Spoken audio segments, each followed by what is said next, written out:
In today's video, I will share with you how to slow down, how to experience more by doing less, how to be more mindful, and also how to become unbothered about any kind of pressure. But one more thing before we start. If you would like to see more of my videos in the future, just subscribe to my channel. With that being said, here we go. Nature does not hurry, yet everything is accomplished.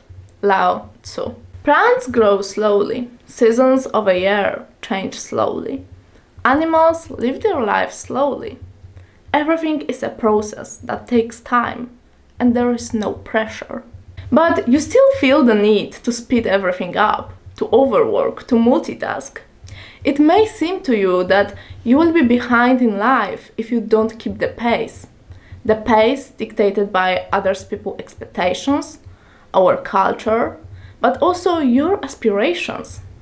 You want to live fast because your time is limited.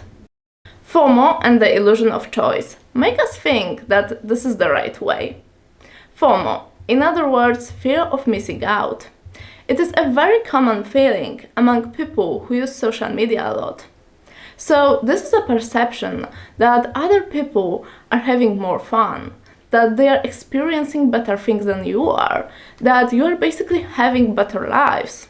And this is why you want to live faster, so you can have access to more things. So another issue is the illusion of choice. It occurs when people think that they have many options, but in reality they have very few. It's like having a wardrobe full of clothes and nothing to wear.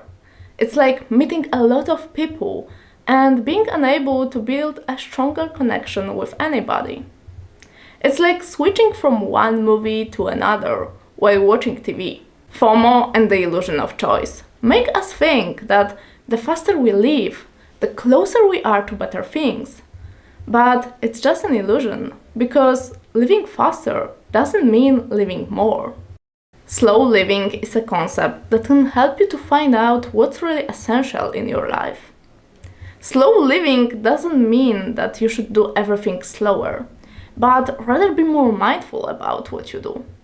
It means that you should eliminate all the unnecessary things and focus on a few, the most important ones. Slow living can bring you also something else. Peace. Something that is so hard to find in today's capitalistic world, full of a lot of information, advertisements, and rush. When you are burned out or stressed out, you may often hear this advice: just relax. But it's actually not easy to relax if you are constantly exposed to new problems or challenges that overwhelm you in the long run. So, how to slow down? Number 1, appreciate simple things. Social media made us think that only extraordinary things are cool to do. For example, eating in a very expensive restaurant or traveling to another continent. And there's nothing wrong in that. But it's important to remember that you can be happy whatever you do. For example, I am happy when I tidy my room. So after that, everything is clean, and I just like this feeling, even though it's probably not the coolest thing to do. I am happy when I ride my bicycle, even though I do it every day and it's my means of transport. I enjoy observing streets and all the people around me.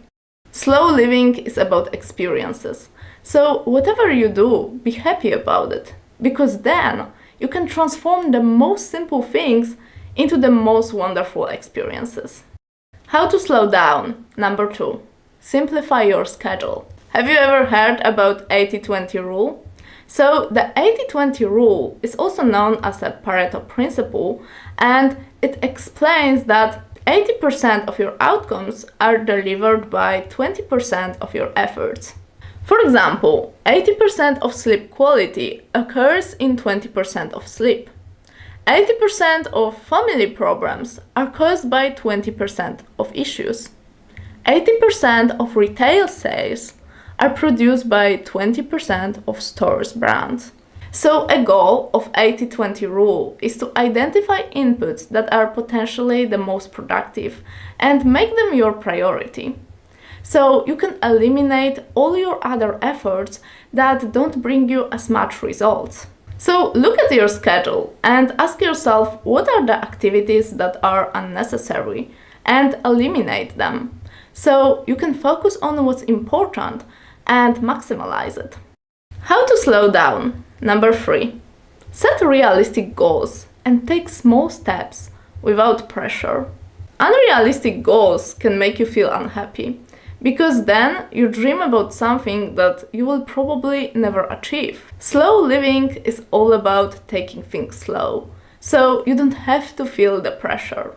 That's why setting small goals, weekly or even daily, can bring you faster to wanted results, and also it can help you to avoid burnout. However, having goals is not enough to achieve them. Nowadays, everyone has goals, but some people are able to achieve them, while others are just dreamers. So, to achieve your goal, you need something more than just an idea of what you want. You need to have a plan, and you need to take an action on it.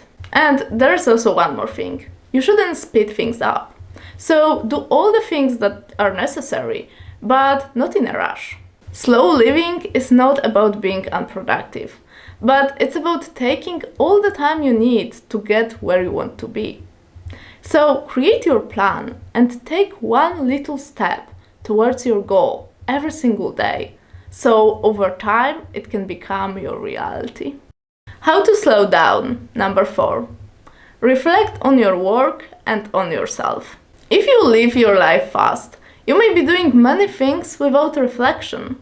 But self-reflection is a key to becoming better and better at any skill or work. Because only when you know what you have been doing wrong, you can improve it.